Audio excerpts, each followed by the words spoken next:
S obzirom da mnogi nemaju adekvatne uslove za skladištenje krompira tokom zime, pa su zalihe od prošle godine već pri kraju, pravo je vrijeme da se krene sa uzgojem ranog krompira. Proizvodnja ranog, to jest mladog krompira, ima višestruki značaj. Pogotovo je važno u plodoredu. Ranom proizvodnjom krompira se mogu ostvariti 2 žetve godišnje. Intenzivno je korištenje zemljišta i sistema za navodnjavanje. Kako bi izbjegli različite nepogode poput hladnoće i mraza, mi smo se odlučili za uzgoj krompira u vrećama. Drugi razlog je što smo prošle godine isprobali ovakav način uzgoja i oduševio nas je. Prošle godine smo koristili obične vreće u kojima se inače skladišti krompir, dok ove godine smo odlučili isprobati vreće za uzgoj koje su nam poslali naši prijatelji iz kompanije Home Garden. Za ovakav način uzgoja možete koristiti bilo što vam je dostupno, vreće, vazne posude, kante i sl. Ali opet, ove namjenske vreće imaju posebnu funkciju. Vreće su inače izrađene od visoko kvalitetnog filca i pružaju izvrsnu prozračnost i održavanje temperature. Plastične ili metalne posude ne omogućavaju pravilnu cirkulaciju zraka. Ljeti se supstrat u njima brzo zagrijava, dok tkanina za sadnju omogućava stalnu cirkulaciju zraka, što je naravno puno bolje za biljku. Kada poberete plodove, vreće jednostavno istresete, očistite, složite i pospremite. One su izrađene od ekološki održivog materijala i mogu se koristiti više puta. Prvi korak je da pristupimo pripremi i rezanju sjemena. Krompir se obavezno reže tako da se pazi da na obje polovice imamo barem jednu klicu. Klice ne bi smjele biti duge i izdužene, nego kratke i deblje. Njihova dužina je od 3 do 5 mm. Nakon rezanja rane na krompiru umačemo u pepeo nastao sagorijevanjem drveta. O tome smo govorili u posebnom video savjetu. Krompiru pepeo služi kao zaštita od štetnika i bolesti, ali i kao hranjivo. S obzirom da za uzgoj krompira ipak trebamo malo veću količinu zemlje, koristiti ćemo dio vrtne zemlje u koju ćemo radi strukture dodati malo kupovnog supstrata. Prvo smo na dno stavili običnu zemlju, oko 10 cm. Nakon toga ide sloj pregorjelog stajnjaka, komposta ili glistinca, koji ponovno prekrijemo zemljom. Ukoliko vam ništa od toga nije dostupno, na tržištu imate dostupna razna peletirana organska hranjiva. Mi smo koristili kvalitetno i hranjivima bogato organsko hranjivo, koje će krompiru odlično odgovarati. Na to smo dodali još jedan sloj vrtne zemlje. Rahlost u tom donjem sloju postižemo sa hranjivima i humusom. Nakon toga dodajemo sjeme krompira i na njega stavljamo supstrat kako bi dobili što ljepše i krupnije plodove. Možete koristiti obični supstrat za sadnju biljaka, a možete koristiti i onaj sa kokosovim vlaknima kako bi se bolje zadržavala vlaga. Na sjeme stavljamo 5 do 10 cm zemlje. Ne treba previše jer ćemo, kako zelena masa bude rasla, dodavati nove slojeve zemlje, kao što to radimo zagrtanjem prilikom uzgoja na otvorenom. Nakon sadnje sve obilno zalijte. Mi najčešće sadimo krompir u sloj supstrata debljine 20 cm, a nakon toga dodajemo još 2 ili 3 puta novi sloj od 10 cm. Ovakav način uzgoja krompiru veoma odgovara i s vremenom će se prostor u vreći popunjavati krupnim i pravilno oblikovanim gomoljima krompira. Mi ćemo naše vreće držati u plasteniku, ali se one jednako tako mogu zaštititi sa malčem od slame, prekrivanjem najlonima ili agrilom. Na ovaj način se može uzgajati i kasni krompir te razno drugo povrće.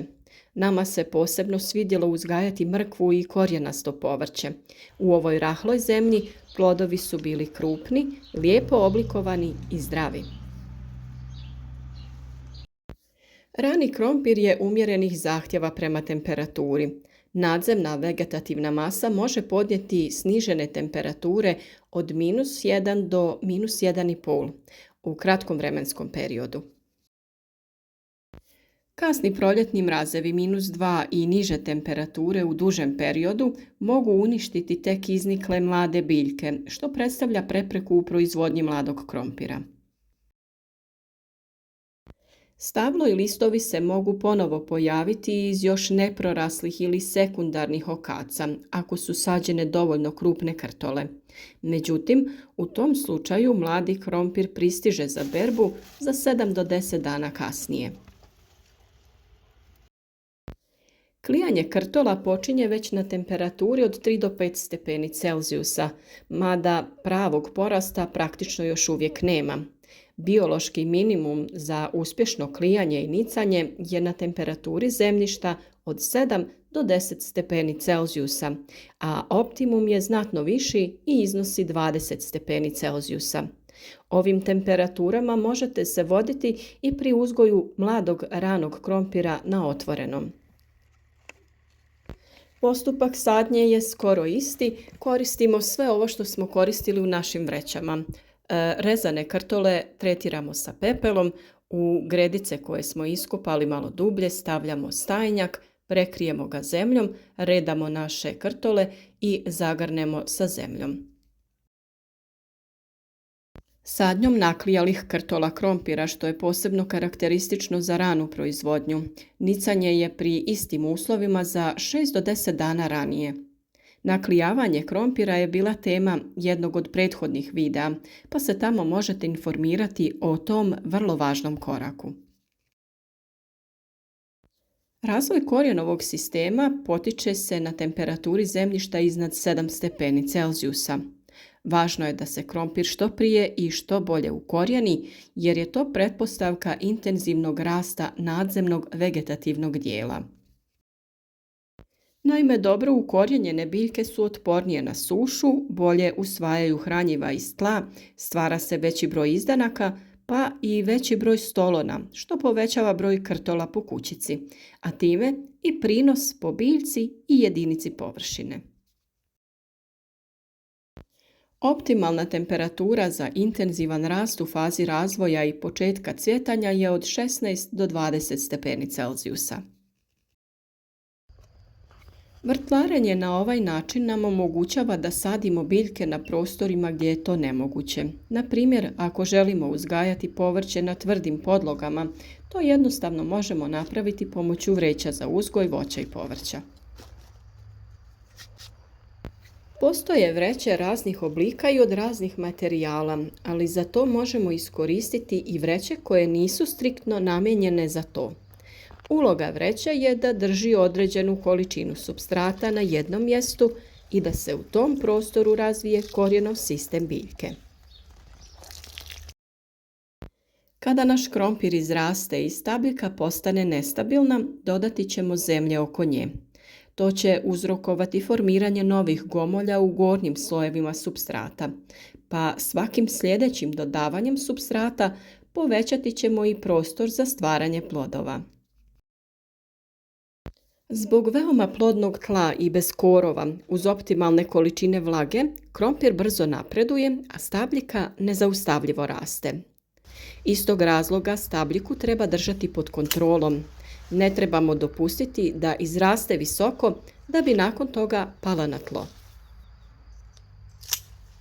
Mi stabljike na krompiru u tom slučaju skraćujemo na visinu oko 40 cm. Na ovoj visini stvara se grm sa izdancima iz kojih već za nekoliko dana rastu nove mlade grane sa novim listovima. Ovaj zahvat radimo nakon što prođe cvjetanje krompira. Na taj način kontroliramo rast biljke i štedimo na prostoru. Osim toga, listovi koji su blizu tla mogu se lako razboliti zbog vlažnosti. Nakon vađenja, supstrat koji smo koristili u jednoj sezoni možemo iskoristiti opet za sijanje nove kulture. Opet ga obogatimo glistenjakom ili nekim drugim hranjivom i posijemo neku kulturu koja je kraće vegetacije. Krastavac, grašak, boranija ili neko zeljasto povrće idealno je za to. Pored gomoljastih biljaka u vrećama uzgajamo i paradajz, papriku, ali i krastavac, dinje i lubenice. Nadamo se da vam je zanimljiv ovaj način uzgoja i da će vam biti koristan. Ostanite s nama u narednom periodu, zajedno krenimo sa uzgojem i berimo obilje zdravih plodova. Naš rad podržite sa like, podijelite video sa prijateljima i pišite nam da li ste isprobali ovaj način uzgoja i koliko je bio uspješan.